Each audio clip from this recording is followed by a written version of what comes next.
Greetings to you this lovely Thursday morning. Thanks for joining us once again. I'm Yemi Adebayo. And I'm Cecilia Omogbe. And this morning, the Nigeria National League will be getting our attention. There is a new chairman on board. And of course, with the Nigeria National League, also directed, the clubs, all of them directed to ensure the provision of certificates of incorporation from the Corporate Affairs Commission as part of effort to actually ensure the league body to hold clubs more accountable in their operations and responsibilities. These are some of the things we will be discussing with the new appointed chairman this morning. All right, so that's it. We'll look at a whole lot of issues with regards to the clubs, with regards to accountability, and a whole lot. Just stay tuned for that. The CEO of the NNL. All right, let's move on and talk about this one. Super Eagles midfielder Ogenekaro Etebo has completed his loan switch to Turkish side Galatasaray. And of course, this will be his second loan spell. He was in Spain last season. Now he's going to Turkey. It's a done deal. And of course, wish him all the best. He's very excited to join such a historic club. Hopefully, he will find his feet and start playing regular games again. Also on the program, we'll go to the NBA where Toronto Raptors again had to leave it late for them to be able to beat the Boston Celtics. And it was one man again, OG Anunoby, who nailed a go-ahead three-pointer with just 57.5 seconds left in the double overtime. And of course, they had to force Game 7. All right, that's how we start the show today. Start with the NBA, Game 7. After hit the humble pie this morning, I thought it was going to end, but now we're in Game 7. Celtics didn't do me well, but anyway. So, yeah. That's the nature of the game. I love that, so eat it. Okay, and so of course, let's talk about start with the result. Of course, the Celtics and the Raptors were in double overtime. Series tied 3-3, and of course 1-2 and 1-5. As I mentioned earlier, OG was the man again. I mean, I remember after he did that the last time, he says, "Look, he doesn't shoot to miss. So whenever he's shooting, he knows he's gonna get same it." scenario. I think in game 3 or game 4. Then they're not playing game 6. A good one, but the last game will be the decider. Of course. That's why it's called the best of 7 series. That's when I love that. Okay, the second game on the night was also the Clippers and the Denver Nuggets. For the Clippers, they just didn't want to go down again. It was a 3-1. The Clippers just completely dominating the Nuggets, despite the fact that Jokic had a game high of as much as 29 points, but then that just wasn't enough for them. But then tonight will be this morning we'll be taking a look at the 2 games, and first we'll start with the Raptors and the Celtics. Now this particular game, you know, we expected so much from it because the Raptors, they know, defending champions, they know that if they lose this game, they will be going home. So the champions, of course, had to go all the way down to double overtime for them to be able to make it. Norman Powell completed that 3-point play for the 4-point lead with just 38.8 seconds remaining. And then, of course, you have OG adding another one. You know, anytime you do well, you realize it's always going to be a team performance. When you're under pressure, it's not always up to one man. And again, six guys. Double figures again, double figures again, just like what we said yesterday. But what can you say about OG? Double overtime. I mean, it takes a lot to throw the decider when you know that the buzzer is going to sound any moment, and you throw that, you sink that shot and ensure that your team wins. It's great. And it was close. Double overtime just shows how close it was. But somebody had to win. There are no draws in basketball. No draws at all. Somebody had to win. And there was a winner. It's good. We're stretching it to Game 7. I was here saying the other day that Game 6, Celtics just had to win one game, but and that's it. Raptors had other ideas. Of course. But it's interesting. As a neutral, it's very interesting. It's interesting. And you mentioned that 6 players were on double figures. The likes of Kyle Lowry, 33 points, Powell, 23, Fred Van Vliet, 21, Jaylen Brown had 31 points, 16 rebounds. I mean, these guys just on the night, all of them were just on fire. And of course, Game 7 will take place early hours of Saturday morning. The winner, of course, will be facing Miami Heat in the Eastern Conference Finals. Okay, let's go to the second game on the night, the Clippers and the Denver Nuggets. For the Clippers, you know the man that will do it for them, the guy who carried Raptors last season to the championship. He's with the Clippers, of course. We know that Kawhi Leonard recording 30 points. 30 points, 11 rebounds, and 9 assists, just one short of a triple-double on the night. But then he also had 4 steals and to lead the Clippers to that 96-85 victory over Denver Nuggets in Game 4 of the Western Conference. Kawhi Leonard, I mean, he was on fire on the night. Montrezl Harrell also added 15 points. Lou Williams tallied for 12. And so these guys, all of them came to the party. Nikola Jokic had 26 points, 11 rebounds, and 6 assists for the Devon, but then they just failed to reach 100 points for the second time in the series. This is where you want your team to be, Cecilia. This is where you want your team to be. Even if the game goes to Game 7, in the next 3 games, you just need to win 1. And that's a very good position. The margin for error is still there. If they don't get it Game 5, they can get it Game 6 or Game 7. And I'm not sure they're going to allow it. They don't want to push that. Exactly. Yes, I'm not sure they're going to allow it drag out. We saw what happened to the Utah Jazz with the Nuggets. They won't allow that at all. And Jamal Murray, the guy right there in the picture with Kawhi Leonard, he had on the night, it was a poor night for him, 18 points and 7 assists. So it's not every time he'll be coming up with some ridiculous numbers, it's 50 points. He couldn't do that anymore because he's been restricted, especially having some tough guys. Now, the top performance on the night, Jason Tatum for the Boston Celtics, 29, 14, and 9. Not good for you to have such numbers and be on the losing side. Kyle Lowry, of course, had 33, 8, 6 on the winning side. I mean, give some numbers on the night. Okay, and the last one, of course, Kawhi Leonard, just one short of a triple-double on the night. This guy is ridiculous right now, the way he's playing basketball. All right, so that's it. That's the NBA. Very interesting starts from the NBA. And this one. Yeah. The Lakers and the Rockets. Of course, the Lakers leading the series 2-1. And they will, of course, want to take a step further to win the first one. Yeah, we'll see. We'll see that 2-1. I'm sitting on the fence. I'm not making any predictions. Yeah, again. I've been caught cold a couple of times, so I won't do that again. All right, we told you earlier that we were going to talk about the Nigerian National League and all the things happening in the Nigerian National League. In our Abuja studio and waiting to talk to us is the CEO of the Nigeria National League, in talking about Sadio Mohammed. He joins us now, and we'll be talking about a whole lot of issues. But first, let me say good morning to you. Thanks for joining us on the show today. Thank you for having me. All right. I mean, let's talk about the Nigerian National League. And I don't mean to put you on the hot seat, but, you know, even before COVID, there were issues. There were issues with matches, issues with officials, issues with some matches not completed, and all that. And as we approach a new season, what's going to change? We're used to some of the stories that we do not like, but we know change has been promised and change will come. But looking at all of those things, what do you think will change this time out? Thank you very much. As you said, there were challenges in the past. I think that is what the decision of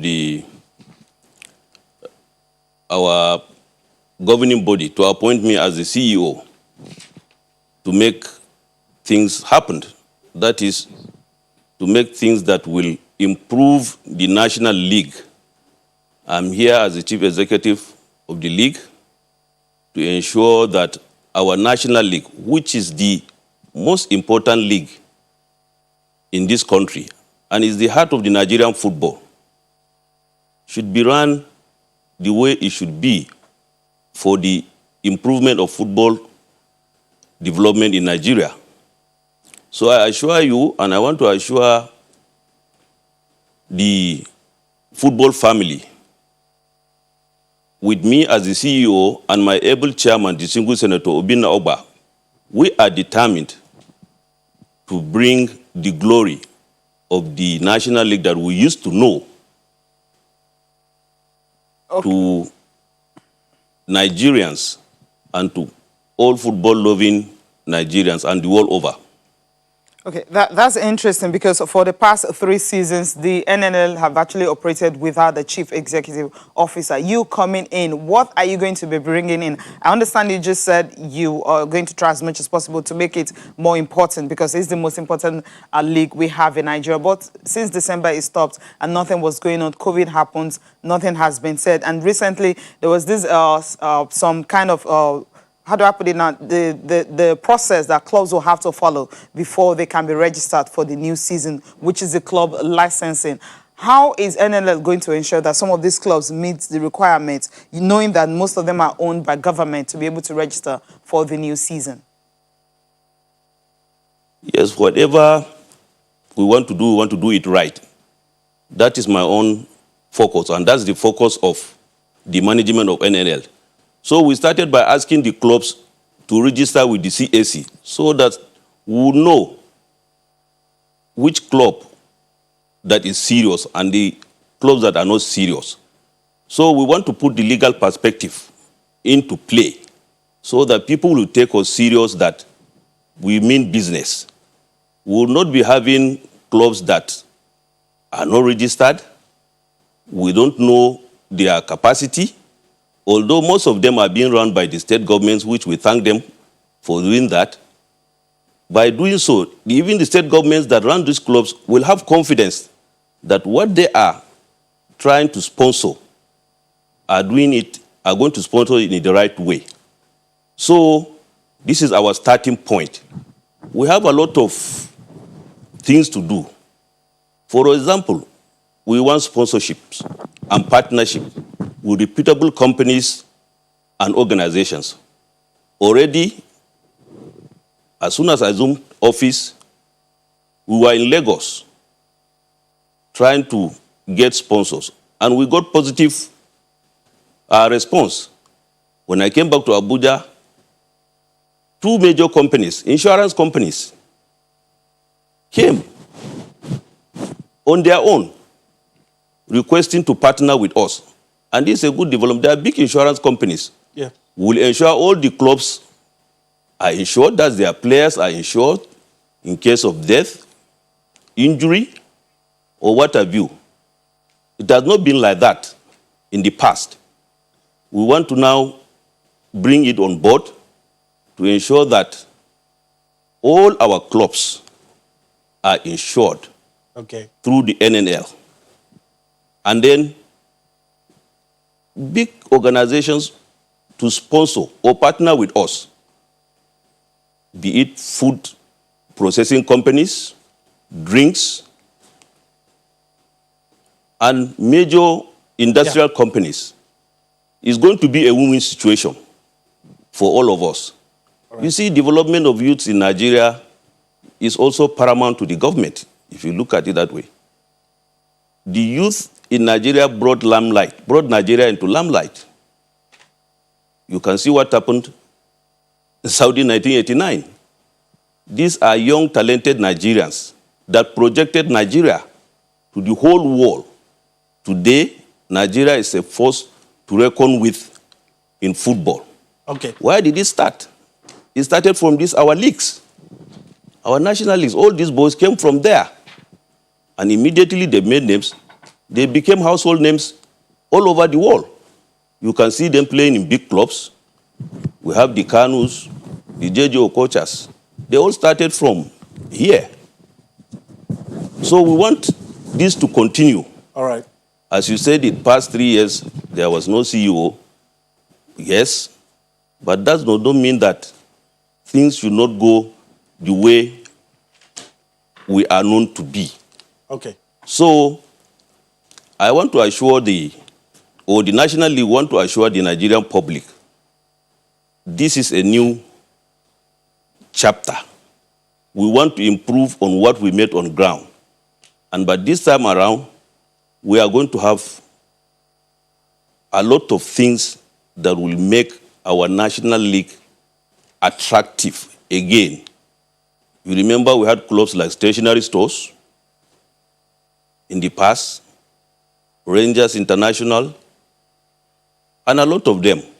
Today, when I saw the list, I saw stationery stores in the National League. I saw Shooting Stars in the National League, the Bendel Insurance in the National League. These are clubs that have a lot of followers in Nigeria and even beyond. So it's a big task on us, the management of the Nigerian National League, to ensure that these clubs continue to survive and they will continue to excel in footballing activities. Okay. All right. You've touched upon a whole lot of issues, and I still want to take you back to one of them, but maybe you can quickly get this out of the way for me. What about states that have more than one club in the National League? What's going to happen?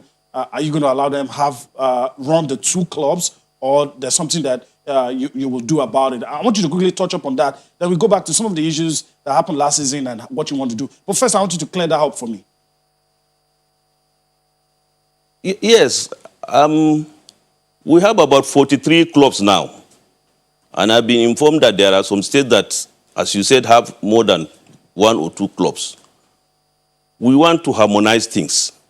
We want to know exactly how many clubs we are dealing with. And as we said, registration with the CAC is key. And the states should now go back to the drawing board and harmonize those clubs to ensure that we have clubs that can produce results, that can excel anywhere, and they can make a name. Not that we will have clubs that, today they will come, tomorrow they will tell you they cannot honor matches. We won't allow this thing to happen again. We want clubs that have solid foundations that we can safely say, yes, this club means business. And then we will know where to, where we can have them in our books and then recognize them and then allow them to play the beautiful game of soccer without us even giving them a lot of, let me say, supervise them what to do. They already know what to do because they are legally registered. And as I assured you, this time around, we will know the number of clubs that will play in the Nigerian National League. Okay. And once we get them, we will publish it. We will publish their names of the clubs that these are the clubs recognized by the Nigerian National League who will feature in our league competitions. What you're saying in a nutshell is that clubs that will not meet the requirements that have been stated concerning club licensing and also states that stay having two clubs, they will not be part of the league once the season resumes. Is that what you're saying now? What we are saying, invariably, if you did not register with the CAC and you send the certificate to us, and we'll also go to the CAC and verify that you are duly registered, there's no need for us to do business with you because, as we said, it's not going to be business as usual. Okay. We want to do things the right way. All right. That is what is happening all over the world. If you go to England, there's no way you find a club that is not legally registered, just being accommodated in the league like that. So we want to adopt this policy and we see clubs that are serious, states that are serious to make things easy for us. Okay, Mr. Sanjo Mohammed, you just hang in there. We'll get back to you after the short break. Welcome back. We still have Mr. Sanjo Mohammed with us, who is the CEO of Nigeria National League. And of course, he was talking about the fact that clubs needs to be registered with CAC. If not, they will not, be allowed to participate in the new league that will start. We don't know the date yet for the commencement of the league. Do we have a new date for the commencement of the league? And also, we've been having the issues of referees. Payment of referees and all that, abandoning of games and everything. How are you going to deal with all this? Well, as you rightly said, the league has been stopped. It's not only in Nigeria, but all over the world, but some countries have started, some even completed their own leagues. The Nigerian government has also given the go-ahead for the leagues to start, but with strict adherence to COVID-19 protocols. We are waiting for the governing body, that is the Nigerian Football Federation, to give us go-ahead to start.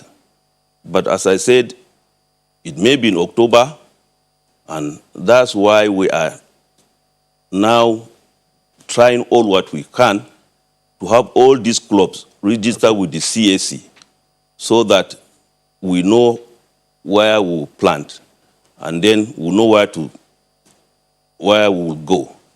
As to the issue of referees, well, these are issues we are also determined to put everything right. Referees are very, very important in the league. Once we have quality refereeing, then football will just run smoothly. We are looking into all this. We are trying to get, as I said, we are getting sponsors and partnership, and we will ensure that referees are taken care of as it should be. We don't want complaints from referees, and then they will put the game into disrepute. So we are on the right track, as I said. All these things, we will look into them. And as I said, with my able chairman, who was also a referee of repute, and now a distinguished senator, he has assured me that officiating football, particularly at the Nigerian National League, will be a smooth sail. Although we are all humans, there may be some 1 or 2 mistakes, but we'll ensure that referees that we are going to use for our National League are people of good character. They know what to do. We'll also call them for refresher courses, and we'll inform them that this time around, please, we want our leagues to be fairly officiated. There shouldn't be any issue of refereeing doing this or doing that. We have the rules, and all the referees will be guided by those rules. Okay. Yeah. All right, so I think you've just touched upon all the things that we would have loved to talk about. So I guess we'll leave it at that. Or maybe I should just ask you this one, a quick one from you. Also, one of the things that plagued the league last season were allegations of match fixing. I know you've talked about it a little with regards to referee, but that's also something that a lot of people are worried about. Well, match fixing, I wish to inform you that I attended a football seminar in 2014 in Brazil, and the topic was the issue of match fixing. In fact, Nigeria was even put on the line because of our match between Nigeria and Argentina, where Nigeria beat Argentina 4-0. Many people accused the referee of fixing the match. So I know all about match fixing. And as I said, this should be a thing of the past. Even if it is happening, I have no information that this thing happened in our leagues in Nigeria. But if it's happening, we are going to put a stop to that, I assure you. All right. With that assurance, I want to say thank you to you and wish you all the best in this endeavor as you try to turn things around in the Nigeria National League. Thank you. So that's, we've been having Thank you. a chat with the... Yeah, highlights from the women's quarterfinals of the U.S. Open Osaka there are through to the semifinals, of course, facing Jennifer Brady in the semifinals. We have Femi Faraway in the studio this morning, a sport journalist joining us. Good morning, it's good to have you. Hi, good morning. It's great to be here. How you doing? I'm great. I'm good. Okay. Okay. All right, Let's get into the tennis, right? It's good to have you. I think it's the first time we're doing this. Oh, yeah. It is. I'm super excited. I don't know if you are as well. All right, let's bring you into all that we're doing on the show. We've talked about a lot. We've talked about what's happening on the domestic scene with the Nigerian National League. We've also talked about the NBA. Femi Faraway has just joined us. We'll be talking about the US Open. A lot of this happening at the US Open. We'll also talk about Ogenekaro Etebo is still a lone move to Turkish giants Galatasaray. Let's talk about it on the show as well. We'll talk about non-contact sports in Lagos, and some of the things happening there. Lagos setting the pace with that event. That's what we're going to be doing on the show. So let us know how you feel. Send us a tweet at @channels_sports. Let us know how you feel. You can also send us a mail at sportsthismorning at channelstv.com. Let us know how you feel. All right, so that's it. That's how you can get your thoughts out there. So Femi, let me just come to you, and let's talk about Serena Williams and a lot of challenges after she gave back. A lot of people beginning to tell her maybe you should slow down, maybe you should forget about it. Your status as a legend is not questioned, but she didn't listen to all of that. And it seems to be paying off at the US Open because she's powering on. Now she's through to the semis. Well, to be honest, she's done pretty well. This is not the first time. She got to the final last year, made 2 finals. Unfortunately, lost both of them. Yeah. And this year, it's a more easier field. Some of the top names are out of it. So she's got a very good opportunity. We've seen her drop sets here and there. Sakari got one off of her yesterday against Perikova. She also struggled. But eventually, she got to the point, experience, ability, and that 24 title. It just stands out. It just stands out. She's got to think about it. She's getting even closer. All right, welcome back. We're on the home stretch now. And of course, let's quickly switch gears now. Let's talk about what's happening in Lagos, the return of sports, but this time just non-contact sports as we gradually ease into what used to be our normal before COVID-19. Cecilia and Femi, let's talk about what's happening in Lagos. 2-day Invitational Open Championship. Yes. Non-contact sports. Those games that you have in that list. Yeah, Lagos Sports is back. I mean, we have table tennis, squash, badminton, Monopoly, Scrabble, Ayo, chess, Ebola, darts. I'm like, it's not that sport.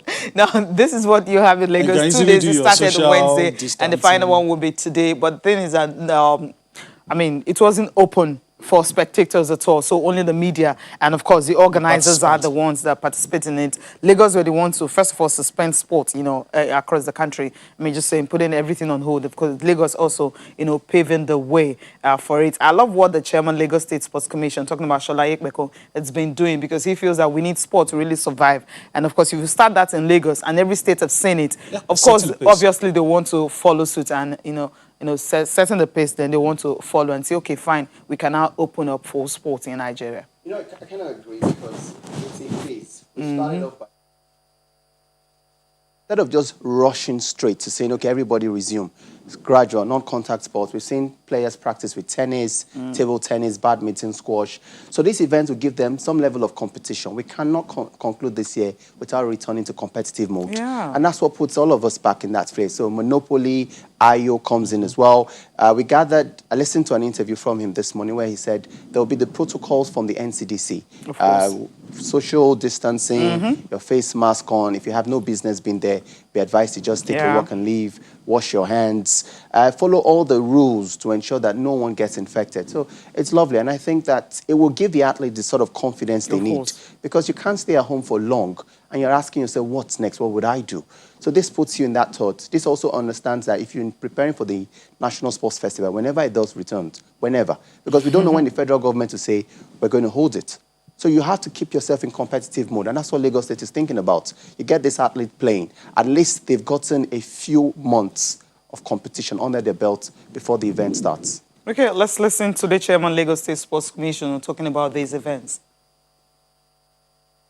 We believe that it's good to always set the pace, and if you can set the pace, we hope others follow, because sports is not just for one state. If all the states are practicing, are doing sports, then a whole industry is reawakened gradually, and hopefully we can get to a point where we're all back at what we know how to do best. So the whole idea is, look, let's hold this under a controlled atmosphere. So it's only you gentlemen of the press that are invited, and the athletes with some of our staff. So let's practice what the new normal is. Let's get used to what we should be doing whenever we are doing sports under this new atmosphere, so to speak. And as we do that gradually, we can begin to open up to other things. There are other non-contact sports that we have not done today, but as you know, there are 9 here. Squash is going on on the squash courts. There is Abula on the volleyball court. So there are different sports, and gradually, as we learn better how to handle ourselves during this period, then we will introduce more sports, more competition, and more events. More events, more sports, more competitions. We're all waiting for that. Obviously, the athletes are happy because they've been at home for 5 months, not being able to play any sport or even go out, to compete in what they love best. Okay, today continues, and it will be the final day. All the sporting activities are on, so fans, we're sorry you guys can't go there to see these events taking place. But you see them on TV tomorrow, the final day of the Lagos State Invitational Open Championships. Let's leave this one and quickly go to transfer, and where Ogenekari Etebo is on loan with Galatasaray and has signed done deal, and of course really happy that he will be staying there for a while. But the thing is, what they did was that there's an option of him to, for Galatasaray to buy him, maybe if he performs and all that. It's a good move for him, you think? Yeah, your thoughts on the move? Okay. And as much as I've heard people say he's leaving the championship where he'll get the media attention, fans can get that proximity to seeing what he does week in, week out. You need to look at what the footballer is trying to do. Number one, first things first is make money. Second is you need to give yourself game time, because he's also part of the national setup. And for him to be a part of the Super Eagles, Raw has said you need to play games. Galatasaray have got a very good manager, Fatih Terim, one of the most experienced managers in the world. So he's got experienced names as well. Radamel Falcao is in that team. There are a few other names as well that obviously you'd get quality. You'll get game time. They're on the continent. That's in Europe. So it's a good situation. It's a loan deal. Last year against Getafe, it didn't go too well. Played 10 games. Sort of didn't settle into the team. Getafe had a very good season. So you can understand where a lot of players were putting in more than he was putting in. He wants to stay in the Super Eagles. He wants to get first in football. He's gone out on loan, and I think it's a good move. All right. Okay. And of course, he's obviously happy that he's making that move to Galatasaray on loan. He says, I'm very happy to come to such a big and historic club. Thank you to our president and our vice president for their warm welcome. I really felt at home. See you at the championship at the end of the season. On this occasion, I would like to thank our president, all technical staff, and all our fans for a warm welcome. I love that fact. See you at the end of the championship, right? And of course, coming from the president. Coming from the president, this is what he had to say. Very nice words from him. He says, we have to meet the expectations at the optimum level, our first goal, and our aim. Our main idea is the future of Galatasaray and Galatasaray. So we are happy today. We exist, and we do not exist tomorrow. It's all about today. We have to think about future generations, our children, our grandchildren. He's a warrior. He has character. He has a structure that wants success. We believe that he will serve Galatasaray and make our community happy. Well, if the president is saying this much about you, Mustafa Cengiz, that's the Galatasaray president, I mean, from the very top, saying all of this about you means they really want him. Yeah, there's belief in the player. There's the belief in his potential, what he can offer. And I've had many footballers, even on the local scene, say, Etebo can play almost anywhere. Put him, he would perform. Just tell him the instructions you need him to do. So he's got quality, and it's just unfortunate, his situation, moving to Stoke, and then just didn't blow after. Because at the World Cup, was one of Nigeria's best footballers. It was. So, even in the recent Nations Cup as well. Excellent. So. Let me just take this one tweet coming from Najib before we go to the papers. Najib says that first thing that is actually referring to what NNL is doing. He says first thing he should do is hire a competent person to handle their social media pages. I can tell you firsthand that I became more engrossed in MPFL because of their Facebook, Twitter, and Instagram posts. It is awkward Valid relying on point. journalists Valid for point. any exclusive news, which is valid. And Mika says, well, Raptors really pulled a stunt yesterday. I mean, can they continue to pull that stunt? We'll see. Game 7. Game 7. We They decide. need to win that. Don't wait till the dying minutes before you get it. All right. Let's go to the papers now, right? Yeah. A few minutes left, but let's see how far we can go. Start with Sporting Live. Let's see. All right, I'll start with this one. I mean, Liverpool put off by Adama Traore's asking price. Wolves, are they really going to let this guy go? Well, if the right money comes to the table, obviously. He's got a lot of quality, and big teams are now That guy seeing is a his beast. potential. How will you let... Okay, I'm sorry, I'm not... Well, Wolves, remember, they are a mid-table team. So when you've got a team like Liverpool, Champions League winners... the season Wanting to before, throw the money at you. You get him. Okay, all right. Babayara declares Osimhen can be prolific like Haaland. Yeah, I like that. They can. Leon Chiefs confirmed contact with Lacazette. Is he leaving Arsenal? Well, that's another question as well. The stories around him moving. AC Milan, I beg your pardon, Atletico Madrid are also interested in his signature. him. But I think from what Arteta is doing, there's a project right there. There are also stories that he's seeking clarification on his role. Yes. Now, that's because last season, he was alternating a younger striker spot, and Keita is back in the team. Whenever Martinelli returns from injury, he also fights for his shirt. So Lacazette wants to know, I should be the main guy. And that's the main thing, because I think he will walk into some of the top teams in Europe and get... Well, I love his partnership with Aubameyang. Two of them, I mean. Okay. Great. Sporting Sun is the last one coming from me before Yemi will take Complete Sports. And October friendlies, Austria may deny Super Eagles entry. This is coming from Sporting Sun. Okay, maybe don't do that. Maybe they know what we don't know. Okay. Complete Sport, the last one, quickly. All right, last one quickly. A lot of interesting stories. Complete Sports leading with this one about Siasia. It's a shame if Nigeria failed to help Siasia. Iwobi targets first goal and third win. Ramon Aziz targets opening day start. A lot of interesting. There's also Raw talking about Osimhen. Osimhen can be the new Drogba. A quick reaction, maybe a few seconds to any of these stories. Well, I saw the Siasia story, and I know his case is next month in October in the Court of Arbitration for Sport concerning the money he's been able to raise. And the tricky thing about that headline, when you open it, it has to do with something that went around in society. Monies that was raised for somebody else. And people Not related to football. Yeah, not related to football. But, well, these things happen, and I do hope as well he gets a fair hearing. Next month. Gets a chance to clear his name. I do hope so as well. All right. So that's it for the papers, and we have to wrap up the show because our time is up. But before we do that, we're going to thank Femi Faraway for Thank you his very time on the much. show. Thank you very much. Hopefully we'll see more of you. Great debut, hopefully. right? Okay. All right, that's a promise on live TV. All right, we get to see him some other time. Thank you for allowing us to be a part of your day. Still one more edition for the week. I'm Yemi Adebayo. Bye-bye now. I'm Cecilia Mogbe. Have a fantastic day.